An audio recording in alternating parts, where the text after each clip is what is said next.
Thousands of sharply dressed professionals moved under the Texas sun, reporting to jobs they believed were the envy of the corporate world. The confidence radiating from the executive suites filtered down to the mailroom. Even administrative assistants, field pipeline operators, and mid-level managers happily directed their 401k contributions entirely into Enron stock. They planned their retirements, bought homes, and set aside college tuition based on the assumption that their company was infallible. Then, the lights went out. By late 2001, those same confident employees were carrying their belongings in cardboard boxes down dim hallways. Behind closed doors, panicked executives fed years of financial records into industrial shredders, while news vans swarmed the sidewalks outside. $63 billion in assets vanished, taking 20,000 jobs and billions in personal savings with it. An enterprise constructed entirely on artificial numbers had managed to convince the public, the press, and its own workforce that it was the most brilliant company on earth. The conditions for that illusion were set here, in Houston. This was a traditional oil and gas town, built on physical infrastructure and heavy industry. But by the 1980s, the local economy was hungry for a faster, more aggressive expansion. Kenneth Lay understood that hunger. As Enron's founder and CEO, he was the son of a Missouri preacher who grew up to become a prominent political donor and civic leader. He was charming, soft-spoken, and projected a fatherly stability. Lay lobbied Washington to deregulate the energy markets, arguing that the future of natural gas lay not in digging it out of the ground, but in trading it on the open market. He presented a vision of a frictionless, highly profitable energy sector, and he possessed the exact type of statesman-like polish required to make people listen. Because he looked and sounded like a traditional, reliable captain of industry, politicians and investors felt entirely safe backing his ideas. Lay's persona provided a reassuring facade that made everything that followed possible. To execute this open market strategy, Lay hired a former McKinsey consultant named Jeffrey Skilling. Skilling brought a brilliant, abrasive intellect to the executive suite. He viewed corporate life as a ruthless Darwinian struggle, where managers publicly graded employees, automatically firing the bottom 15% each year. Under Skilling's direction, Enron shed its identity as a sleepy pipeline operator. He built the gas bank, transforming physical energy into a financial commodity.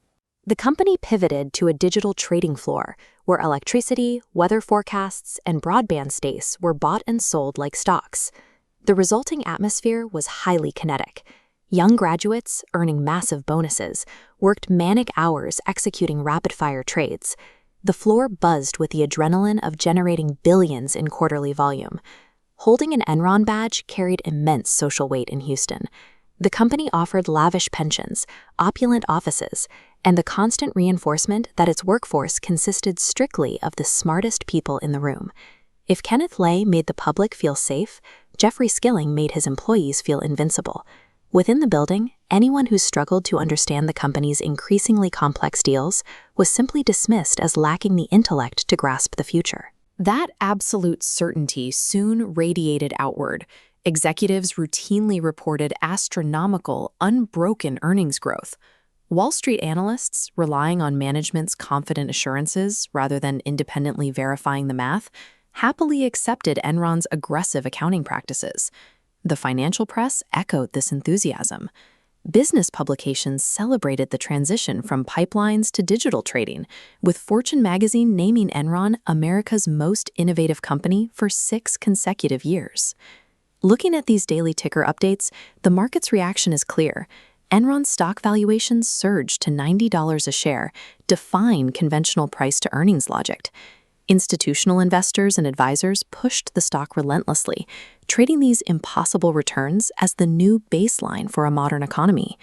The trust reached its peak in the living rooms of the company's own workforce. Rank-and-file workers sat with their parents and siblings, pointing to the magazine covers and stock charts, encouraging their families to pour their life savings into Enron shares.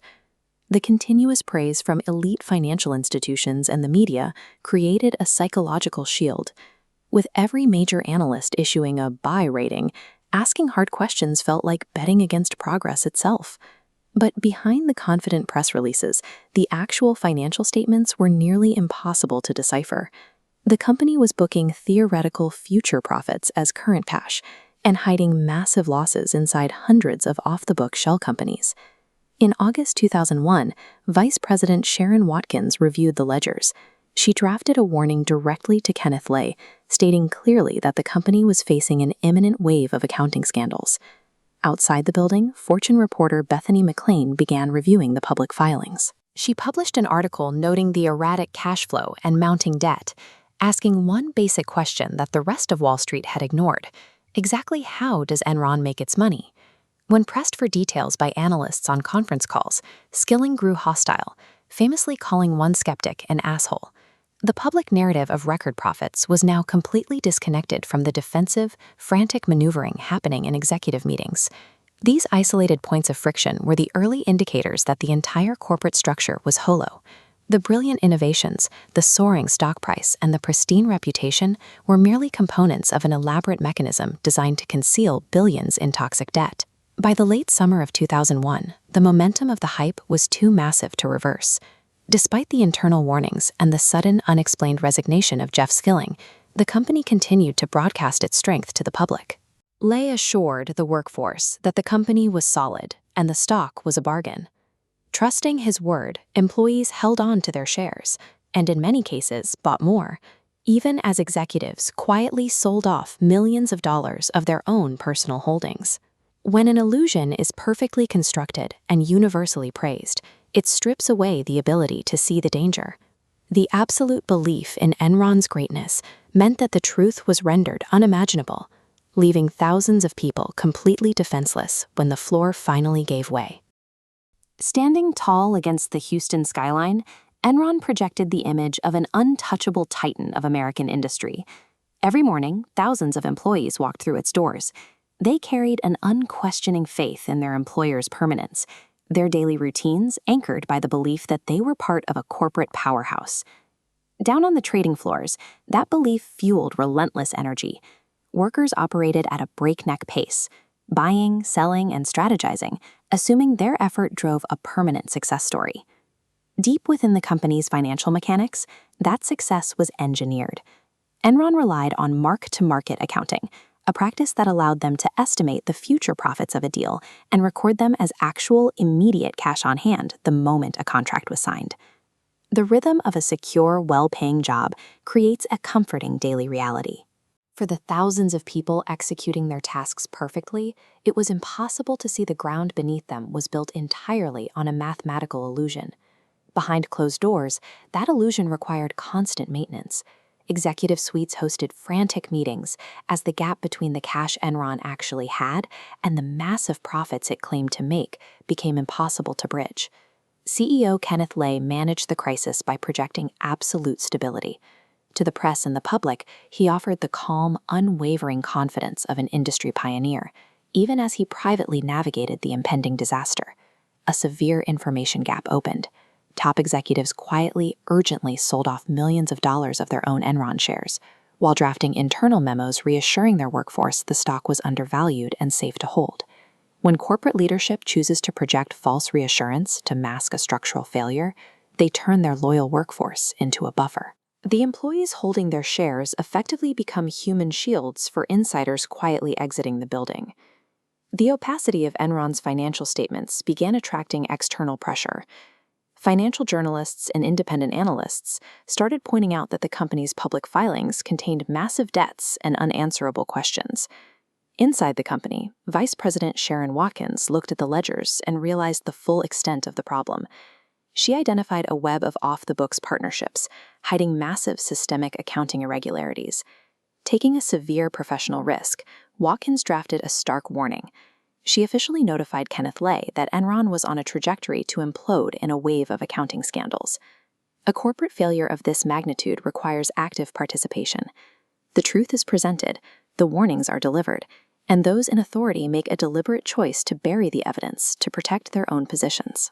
In August 2001, Jeffrey Skilling, the architect of Enron's aggressive trading strategies, abruptly resigned after only 6 months as CEO. The sudden leadership vacuum paralyzed internal morale. Across the financial sector, his departure triggered fierce speculation that something was critically wrong inside the energy giant. Skilling had grown increasingly erratic on public calls, and his unexplained exit accelerated Wall Street scrutiny. Analysts who had once championed the company began downgrading its stock. The sudden flight of a chief executive acts as a distress flare. It proves to the markets, and eventually the workforce, that the architects of a system are often the first to abandon it. This chart tracks Enron's rapid share price plunge, from over $90 down to mere pennies. This vertical drop marks the destruction of the workforce's 401k savings. Because Enron encouraged investing in company shares, this evaporating line directly tracks the loss of their life savings. As the crash accelerated, the company changed its pension plan administrators. This triggered a mandatory administrative lockout, legally preventing employees from selling their shares to stop the bleeding. Families sat at home, logging onto computers, staring at frozen screens. They possessed no ability to intervene, as their net worth vanished tick by tick. Capital loss is an accepted risk in the stock market. The specific devastation here came from the realization that the mechanisms of the company trapped the loyal workers inside, long after the insiders had executed their escape. In December 2001, Enron formally filed for Chapter 11 bankruptcy protection.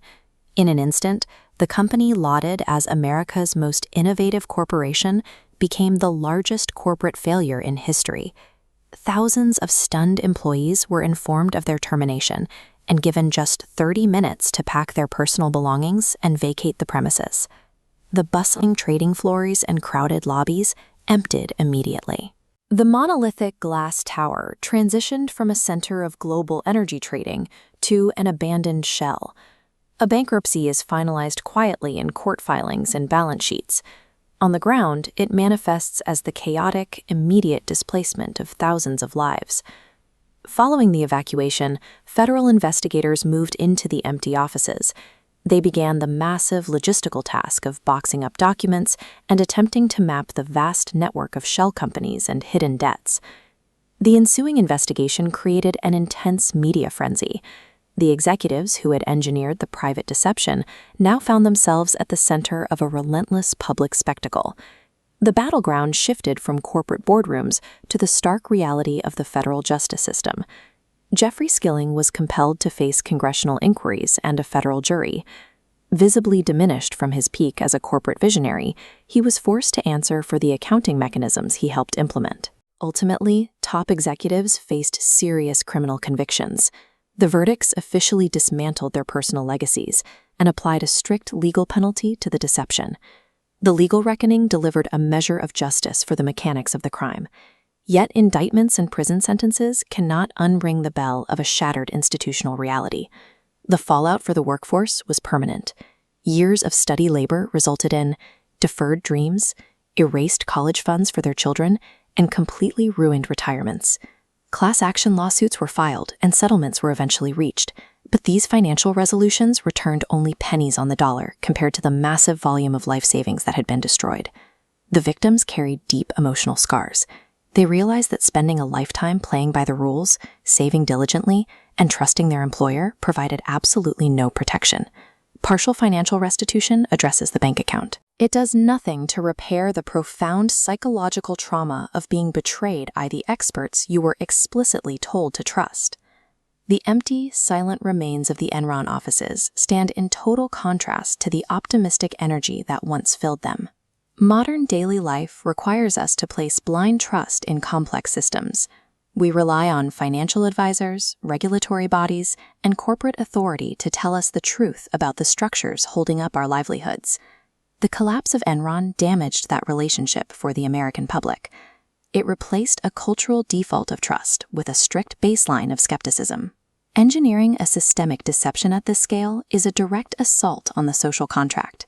Society requires a foundation of shared trust to function, and Enron demonstrated how easily those at the top can dismantle that foundation for their own gain.